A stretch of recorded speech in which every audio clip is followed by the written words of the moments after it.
Las opiniones emitidas en este programa no se deben tomar como consejos formales de inversión. Para ello, debe de recurrir a un profesional que lo asesore.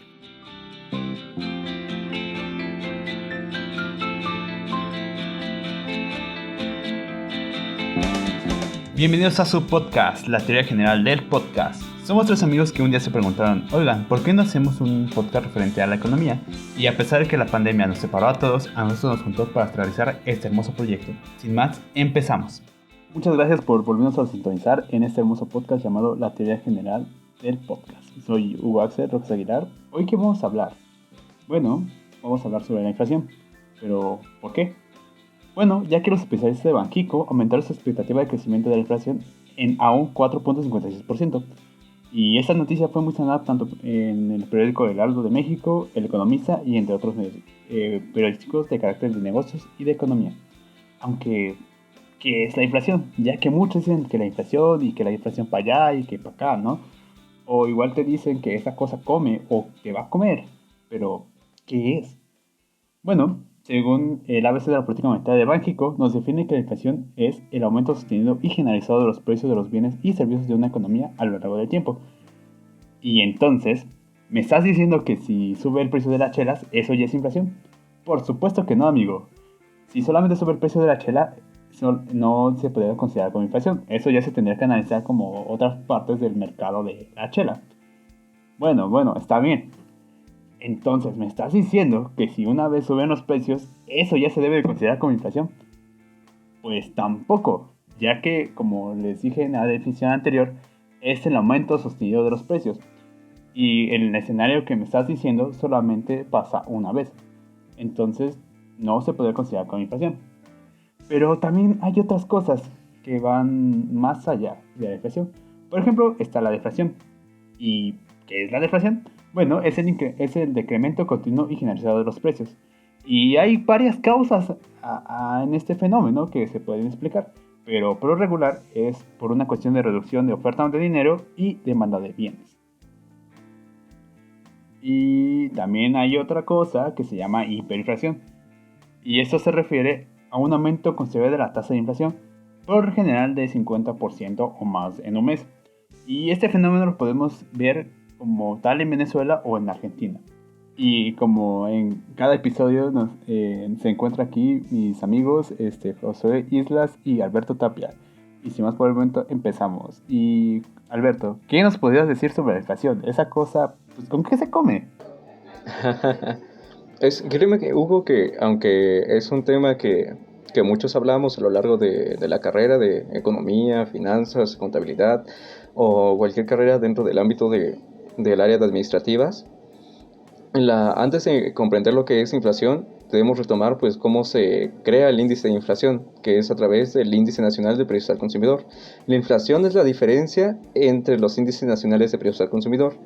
¿Y qué es el Índice Nacional de Precios al Consumidor?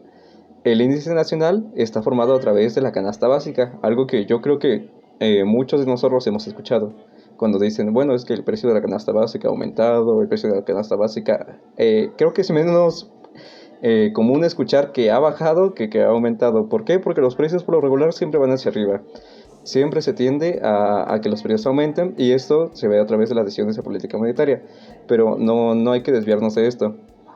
Para construir lo que es la canasta básica, o más que nada el Índice Nacional de Precios al Consumidor, se crean dos tipos de canasta. La primera canasta se hace a través de todos los bienes. Primero se hace un sondeo. Se sondean cuáles son los bienes que se consumen a través de las familias y se hace un promedio de los bienes. Los más consumidos se toman en cuenta para esa canasta. Y a esto se crea un índice al que nosotros llamamos el Índice Nacional de Precios, pero dentro de análisis técnico se conoce como el índice de las Pérez. También se puede hacer la medición de la canasta a través de... por ejemplo, Hugo, tú cuando vas al mercado, o la señora de la casa o el señor de la casa va al mercado en diciembre o va al mercado en junio, ¿compran lo mismo? Por supuesto que no. Obviamente yo voy a comprar en diciembre como que cosas que podría hacer como por ejemplo un caldito, ¿no? Porque esta es la época con más frío. Sí, son cosas de temporada. Entonces, la medición a través del índice de las Pérez con una canasta básica fija, pues no se hace tan coherente. Para eso se construyó el índice de Peachtree, El índice de Peachey lo que hace es que hace una recopilación de la canasta en cada mes y, y a través de eso crea el índice, o sea, crea canastas diferentes para cada mes. Sin embargo, si queremos comparar una canasta de un mes con la canasta del otro mes, pues como son diferentes, no, el resultado no sería del todo concluyente, sería un concluyente más aceptable o el del índice de la misma canasta por el largo del tiempo. Y entonces lo que hace Banxico es agarra estos dos índices, que por lo regular suelen ser muy similares, y les saca un promedio. Y dice, ¿sabes qué? Este es el índice nacional de precios al consumidor. Y a través de eso nosotros pues empezamos a tomar lo que es la inflación. Es la diferencia entre el índice, por ejemplo, de hoy con el índice de hace una quincena. Lo que me da de diferencia, el aumento en puntos porcentuales, es lo que nosotros conocemos como inflación.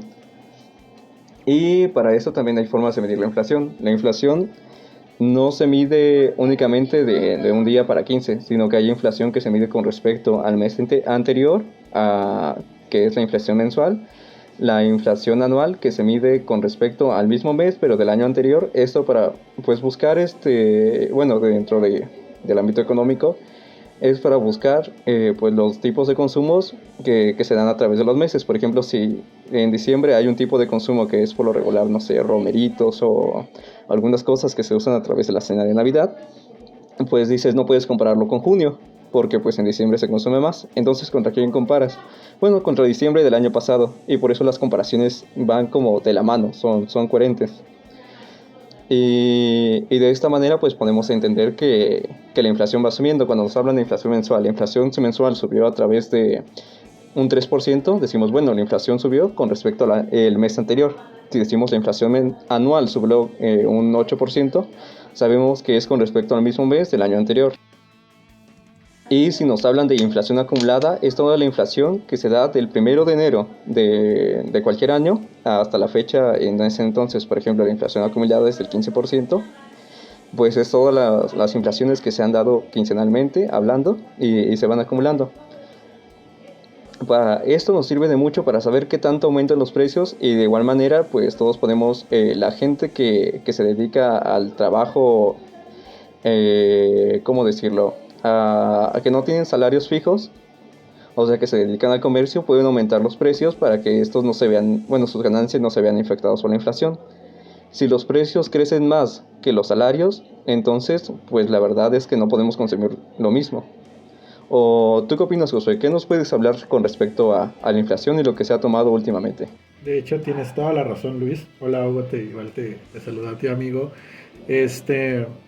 Fíjate que estos esquemas de inflación, de aumento generalizado y sostenido de los precios, de acuerdo a lo que nos dice Banxico, pues es bastante interesante, ¿no? Y yo me imagino que nuestro auditorio se puede estar imaginando, pues, cuál es el mecanismo, ¿no? O sea, ya entendemos la inflación, ya entendemos que los precios suben, ya entendemos que a veces, como tú dices, Luis, si no suben los salarios al igual que los precios, realmente nuestro dinero está perdiendo, ¿no? Lo que en economía se le conoce como el poder adquisitivo del dinero. Entonces, digamos que con la misma cantidad de dinero no puedes comprar los mismos bienes en diferentes periodos si la inflación cambia.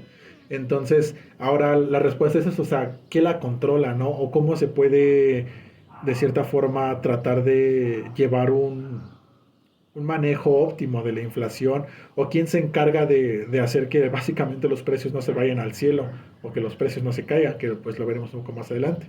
Y la respuesta de todo esto es la banca central. O sea, la banca central, en el caso de México, es el Banco de México, Banxico, pues lo que hace es controlar, de cierto modo, fijar metas. O sea, la banca central fija metas de decir, ¿sabes qué? Nosotros tenemos la meta de mantener la inflación en un 3%, que se ha hecho desde el 2002. Entonces, a estos mecanismos de control de los precios se les conoce mayormente como política monetaria. Entonces, es una serie de cosas, no pretendemos profundizar mucho en estos temas complejos, pero lo que sí queremos dejar claro es de que al ser imposible controlar cada uno de los precios así individuales de cada uno de los bienes y servicios que abundan, son bastantes y sería imposible llevar un control, se construyen estas canastas y pues la banca central trata de mantener una meta, ¿no? De mantener una meta de la inflación donde suba a veces uno abajo dependiendo el índice de precios, pero pues llevaron una meta de inflación, procurar, como lo dice la banca central, una estabilidad en los precios. Una estabilidad que pues se comprometan a decir, ¿sabes qué? Pues la inflación no puede irse más allá de 3 o no puede bajar más allá de 3 porque hay consecuencias para ambos lados, que igual lo veremos más adelante, ¿no? Las consecuencias de tener una subida abrupta en la inflación y las consecuencias de tener una bajada en la inflación, que podría uno pensar que tal vez sería bueno, ay, sí, que bajen los precios, ¿no? Que haya lo que se le conoce como, primero desinflación, y luego lleguemos abajo, ¿no? A una estaflación y a una deflación. Entonces, no son cosas tan sencillas, no son cosas que se deban aspirar, incluso, porque ya veremos que es un poco más complejo controlar esos mecanismos. Pero, pues sí, o sea, la respuesta aquí es la banca central. La banca central se encarga básicamente de fijar metas para lograr mantener la inflación estable y que básicamente, como dice Hugo, no nos coma la inflación, no nos coma que de repente yo sigo ganando, imagínense ustedes, 15,000 pesos al mes, 15,000 pesos este mes, 15,000 al siguiente, y si los precios siguen subiendo, va a llegar un momento donde los 15,000 ya no me van a alcanzar para nada.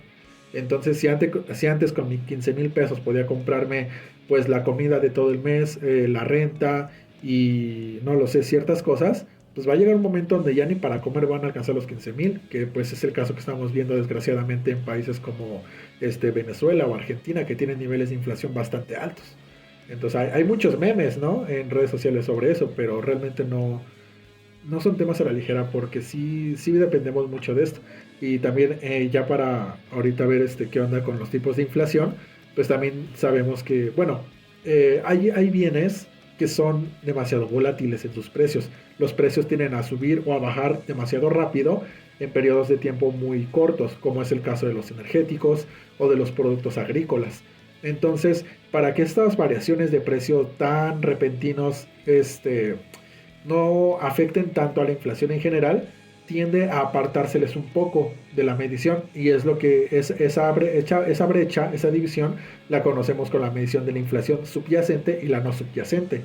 Entonces la subyacente, pues como dice el ABC, quita todos los precios de los bienes y servicios que afectan a la inflación de manera temporal, como pues puede ser los productos agrícolas o los energéticos. Y la no subyacente, pues ya se quedan todos aquellos bienes y servicios que mantienen sus precios relativamente un poco más estables.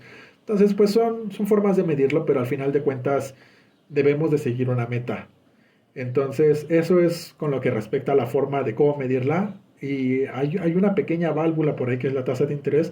La verdad nos queremos reservar ese tema para otro capítulo, así que pues espérenlo, es un tema bastante interesante, nos concierne a todos. Pero pues creo que en cuanto a las definiciones, la forma en cómo se calcula y los mecanismos de control de la inflación, me parece que hemos abordado. ¿Tú qué opinas, Hugo? ¿Qué pasa ahora, lo que estamos viendo en estos últimos años y con la llegada del 2020? ¿Cómo ha llegado la inflación a México, Hugo? Pues realmente sí ha habido un repunte de la inflación. Al principio como tal se estaba controlando a lo largo del 2020, pero a la primera quincena de abril del 2021 hubo un repunte, me parece, del 6%. Tendría que checar ya bien como tal ese dato. Pero yo creo que, por ejemplo, en este caso ya es por una cuestión de oferta. Porque, por ejemplo, si nos podemos analizar realmente todo lo que ha pasado el 2020, por ejemplo, ¿qué medidas se tomaron para la cuestión de la contingencia sanitaria del COVID-19? No sé, ¿ustedes qué me pueden decir? Primero que nada, 2020, pues yo creo que pues cualquier persona que pudiera hacer estimaciones sobre inflación, índices financieros, confianza del consumidor, lo que sea con respecto al sector financiero, pues dejó de servir a partir de 2020. Lo que sí podemos decir es que es muy interesante estudiar cómo se comportó la inflación, ya que durante el 2020 no tenemos un repunte como tal de inflación, y esto fue debido a que tuvimos una baja en la producción, pero también una baja en el consumo, o sea, se fueron de la mano. Y a través de la baja de la tasa de interés, pues todo pues fue relativamente pues de la mano. Sin embargo, cuando empezó el 2021 y a través de la relajación entre las normas de política monetaria en Estados Unidos, aumentando la tasa de interés, pues México se ve de la misma manera forzado a aumentarlas, o al menos es la tendencia, y con esto los riesgos de la inflación. Al tener un mayor número de consumidores dispuestos a aumentar la confianza en el mercado, y teniendo empresas que todavía no están dispuestas a invertir, pues aumenta el número de consumidores, lo que empuja los precios hacia arriba, y lo cual tenemos como resultado en un efecto inflacionario. Esto es muy interesante y yo creo que pues va muy de la mano del tema de tasa de interés para poder entenderlo bien, pero insistimos, quédense aquí, en los siguientes capítulos les hablaremos sobre este tema, pero lo que podemos concluir a grandes largos es de que en el largo plazo, a través de estas medidas y con una tendencia del aumento de la tasa de interés, vamos a ver mayor inflación. Actualmente, si el dato no me falla, para el mes de enero del 2021, el dato de inflación mensual con respecto al... No sé, para el mes de marzo es el último dato. Para el mes de marzo, con respecto al mes de marzo del 2020, tuvimos un aumento de la inflación del 4.67, es decir, los productos que en marzo valían 100 pesos, hoy nos valen 104 pesos, que es un aumento del 4% en realidad. Y con una tendencia a que los precios aumenten, pues tal vez, no, como aclaramos al principio, no nos reservamos el derecho de hacer declaraciones como tal. Tal vez lleguemos hasta los niveles de lo que fue noviembre de 2017, con una inflación de 6.63, que es la más alta a partir de 2018. ¿Qué sería una buena sugerencia para este momento? Sería, a mi parecer, pues empezar a invertir, si alguien tiene un dinero ahorrado o le gustaría empezar a ahorrar, empezar a invertir en activos de refugio sería una buena idea. El aumento de la inflación provoca una disminución en el poder adquisitivo, y si nosotros invertimos en activos de refugio, eso se ve pues compensado de alguna manera. ¿O ustedes qué opinan? ¿Cuáles son sus perspectivas a futuro? ¿O cómo han visto la inflación en donde viven? Fíjate, Luis, que ahorita que tocas ese tema de las medidas de cómo cuidarse, ¿sabes? O sea, tal vez si por un momento pusiéramos en mente que la inflación es como un monstruo que está, o sea, no se va, pero pues no, uno hay que saber cuidarse, ¿no? Hay que saber tomar las medidas necesarias para que no te tomen por sorpresa y no termine afectándote de cierto modo. Entonces, cuando suceden estos esquemas de aumentos de precios generalizados, prolongados y bastante fuertes, o sea, donde tengas aumentos como lo estamos viendo de más del 4%, que obviamente se pasa sobre la meta del Banco Central de controlarlos, pues las personas empiezan a notarlo, ¿no? O sea, fíjate que aquí donde vivo, pues el precio de las tortillas está llegando a los 15 pesos, ¿no? O sea, hasta donde yo me había quedado hace un par de años, pues sí iba con mi monedita de 10 pesos y una de un peso, ¿no? Porque las tortillas estaban en 10 pesos, el kilo, ¿no? Estaba en 11, 12, ¿no? Y ahorita ya veo 15 varos, todo esto. Entonces, vean ustedes cómo poco a poco se va mermando el poder adquisitivo de las monedas, si es que los salarios no aumentan, ¿no? Porque pues también ha habido unos ciertos aumentos en salario mínimo, pero aquí requiere un estudio, ¿no? Un estudio realmente de cuánto es el poder adquisitivo que se ha perdido. A lo que quiero llegar es de que en cuanto hay que saber protegerse, ¿no? Hay que saber protegerse de esas medidas y no tomárselas a la ligera como de, ay, bueno, cuesta un pesito más, ¿no? ¿Qué más da? Pues sí, o sea, cuesta un pesito más, pero solo ten en cuenta de aquello que te estás privando por estar pagando ese peso, ¿no? Lo que también le conocemos como el costo de oportunidad. Entonces, estás renunciando tal vez a más bienes por aportar ese pesito de más a las tortillas, que pues es causa del aumento generalizado de los precios.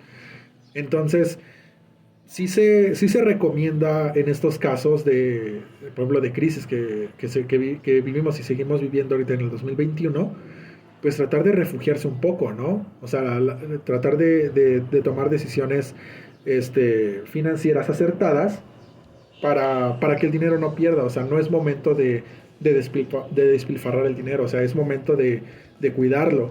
Porque pues si estamos viendo esta crisis de oferta, esta crisis de que pues muchas empresas cerraron, de que nos afectó cañón y no se están poniendo tal vez las medidas necesarias para poder reactivar la economía, pues estamos conscientes que va a haber un poco de escasez, ¿no? En algunos bienes y servicios por las empresas que pues dejaron de brindar esos esquemas. Entonces, a mí me parecería una decisión acertada el cuidar básicamente el dinero que tenemos, de estar conscientes de lo que se viene y pues básicamente prepararse. O sea, yo creo que ese sería mi punto. Hay que prepararse para lo que estamos viviendo en el 2021 y lo que se viene. Pero pues las perspectivas ahorita de la tasa de interés que, bueno, hace grandes rasgos mecanismo para regular la inflación y otras ciertas variables, pues hay que estar atentos. ¿Tú qué nos dices, Hugo? O sea, ¿cuál es lo que tú has visto ahorita o qué es lo que tú recomendarías ante esta inflación que nos está azotando ahorita en el 2021? Yo lo que he visto, yo concuerdo contigo con la parte de las tortillas. Yo, por ejemplo, yo vivo en Ecatepec, en el IN de Ecatepec, y el precio aquí está en 16 pesos. Y creo que fue como de una semana para acá que vino este aumento y fue como de, oh rayos, tengo que pagar un pesito más por mis tortillas. Y, por ejemplo, también en la mañana fui por pechuga y me costó un kilo y fracción de pechuga como 102 pesos.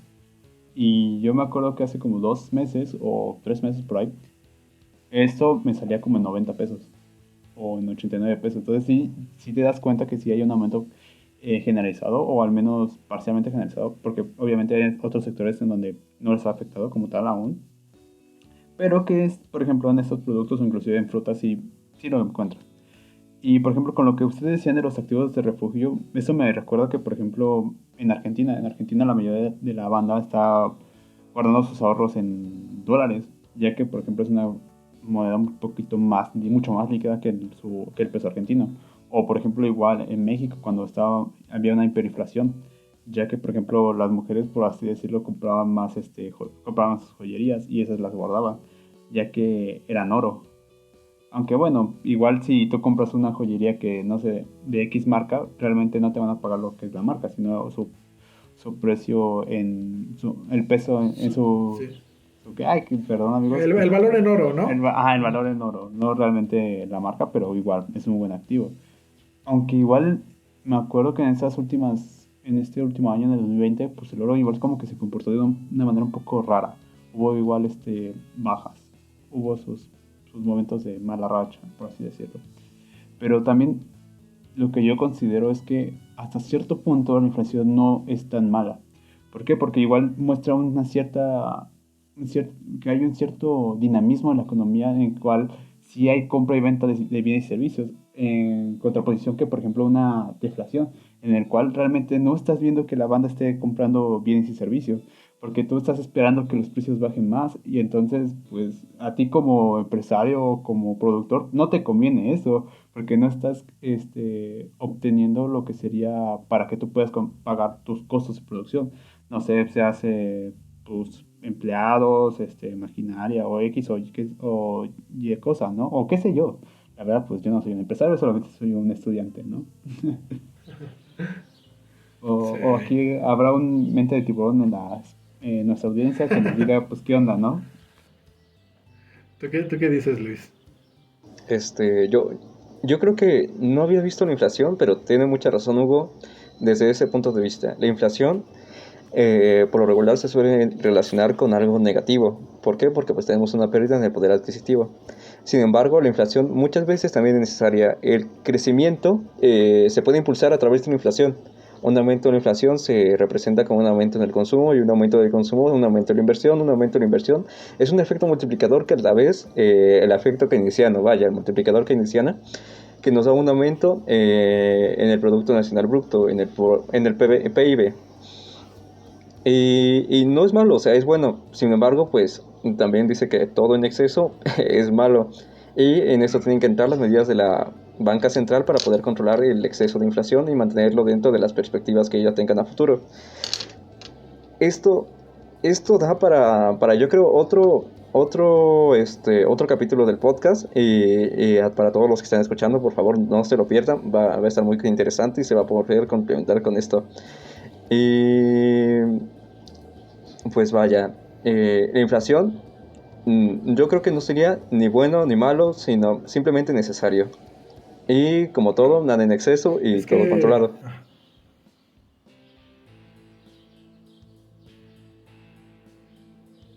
sí, ok. Pues fíjate, Luis, que en cuestión esta de la inflación, yo siento que aquí en la teoría general lo que queremos recalcar es que nada es malo. O sea, no estamos condenando nada, no estamos alzando nada en un pedestal, solamente queremos decirle las cosas pues como son. Entonces, la inflación no lo vean como algo que se inventó para pues quitarle el valor al dinero que ustedes están ganando, sino la inflación básicamente representa un esquema de escasez natural. Entonces, en oferta y demanda, o sea, una cuestión simple, pues si hay una escasez de bienes, que pues los hay, o sea, no hay forma de tener infinitos jitomates, infinito hierro, infinito petróleo, infinitos recursos. Entonces, ante la escasez, que es natural en las economías, se ve una necesidad de que si hay una oferta constante, o sea, si las personas diario necesitan comprar cebolla, aguacate, metales, petróleo, energías, electricidad, agua, etcétera, etcétera, sabiendo que son escasos, van a aumentar los precios en esquemas de oferta y demanda. Entonces, la inflación, así lo explicaban los economistas del siglo XIX, pues es básicamente una cuestión de escasez, ¿no? Una cuestión de que te refleja, te dice, vato, o sea, imagínate esto, o sea, como la famosa frase que dicen todos, ¿por qué no imprimen más dinero, no? O sea, yo siento que eso es como que de las bromas más sonadas aquí en la academia, cuando dicen, no, pues ¿por qué no se solucionan los problemas imprimiendo más dinero y echar a andar la maquinita, ¿no? Y pues es verdad, ¿no? Imagínate que de repente a todos nos cae una pensión de 50,000 pesos al mes y de repente ya todos quieren, como lo decían, por ejemplo, lo decía Friedman, ¿no? El padre del monetarismo, como lo consideran. O sea, decía, y ahora todos quieren comprar quién sabe cuántos costales de jitomate, de cebolla, de aguacates, y también quieren comprar sus televisiones, y quieren comprar oro, y quieren comprar madera, muebles, etcétera, etcétera. Y pues, como los recursos son limitados, pues van a empezar a escasearse y en ley de oferta y demanda, pues empieza a subir su precio, ¿no? Entonces, la inflación pues es un reflejo o sea, no ver la inflación como algo que Y eso fue todo en la teoría general del podcast. economía, como bien lo dice Luis. Entonces, si de repente hay buenas expectativas, hay estabilidad económica, se vienen mayores inversiones, las empresas están aumentando sus flujos, y pues básicamente hay una subida en los consumos, se está yendo bien, pues la inflación se te va a aumentar. Entonces, pues es un reflejo del dinamismo de la economía que pues hay que tener en cuenta, no hay que verle el feo, solo hay que tener en cuenta que pues está subiendo o está bajando, tomar las decisiones necesarias y pues prepararse. Bueno, concuerdo contigo, Josué, con todo lo que habías mencionado sobre la inflación. Y lo único que no concuerdo es con Luis, que dice que todo en exceso es malo. No es cierto, este podcast no es malo, chavos. Debería escucharlo todo el día. No, la verdad, no, esto solamente fue un chistorete. La verdad, si tienen dudas referente a algo que nosotros hemos mencionado, deberían investigarlo y cerciorarse. La verdad, creo que nadie de nosotros tiene una verdad absoluta. Decimos nuestras opiniones, igual un poco fundamentadas como tal, pero no es malo realmente investigar si realmente lo que estamos diciendo es correcto o incorrecto. Pero regresando al tema, realmente siento que a veces como que tenemos este estigma de la inflación, que es como tú mencionabas, Josué, este monstruo que te va persiguiendo, que no sé qué. Y yo creo que este fenómeno va más encaminado, por ejemplo, a la banda que es, por ejemplo, neoclásica, monetarista, y a la banda de la escuela austríaca. Pero realmente, pues sí muestra un dinamismo. Solamente que, como todo, hay que saber controlarlo. ¿Y en qué usted concluye, señor Tapia? Pues estoy de acuerdo contigo, Hugo. Deberían de seguir escuchando este podcast. No es más en exceso. Y referente, pues la inflación puede sonar como algo muy, muy feo si nos vamos a la definición de que es una pérdida en el poder adquisitivo y un aumento generalizado en el nivel de los precios. Pero pues es algo necesario y yo creo que como todo, pues si no se puede controlar y es un mecanismo inherente dentro de la economía, pues lo único que podemos hacer es pues resguardarse. Si alguien tiene algún dinero ahorrado o que, bueno, sería lo más pertinente en cualquier caso, meterlo en algún activo de refugio, oro, en el dólar, ponerlo en algún portafolio de inversiones que te paguen más de lo que es la inflación esperada, que por lo regular es la inversión en CETES es algo muy seguro y te asegura pues un rendimiento igual o un poquito mayor a la inflación. Así que pues esa sería mi recomendación. Y ¿tú qué opinas, Josué? ¿Con qué te gustaría concluir? Pues me gustó mucho este segundo episodio. Me parece muy, muy padre. Creo que cada una de las participaciones igual estuvo muy, muy chida. Y espero sobre todo que les sirva a quienes nos escuchan para que se quiten dudas. O sea, se quiten dudas de que a veces pensamos que la economía es como el lobo de Wall Street o que a veces solo unas personas la entienden. Pero realmente no. O sea, la economía está en todas partes y nuestra intención es de que se pueda entender fácilmente y se puedan desmentir como ciertos mitos que hay sobre esta, ¿no? Entonces, referente a la inflación, como mencionamos, pues al final de cuentas es una variable que se mide, una variable que se toma en cuenta y pues hay que estar preparados. Hay que ver qué es lo que se viene, las perspectivas pues ahorita como bien dice Luis, una buena son de tal vez que se mantenga, habría que hacer un buen análisis ahí, pero sí estamos seguros de que unas buenas opciones pues hay que refugiar el dinero, muchas personas optan por refugiarlo en dólares, otras personas por meterlos en un portafolio que ofrezca pues rendimientos mayores a ahorita lo que estamos viendo del 4% para que no tenga efecto de la inflación. Una cuenta de ahorros dependiendo de las tasas de interés. Son varias medidas. Nuevamente pues se invita a que las medidas serias se consulten con personas expertas que los asesoren. Pero sí que estén conscientes de los fenómenos que nos están azotando en México ahorita y en general en todo el mundo.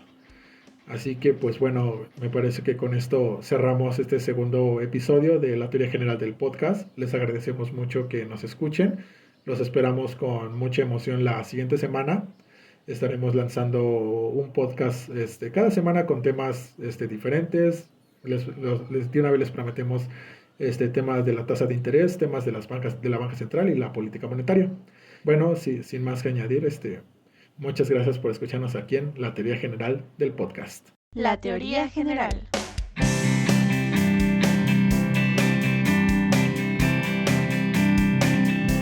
La teoría general.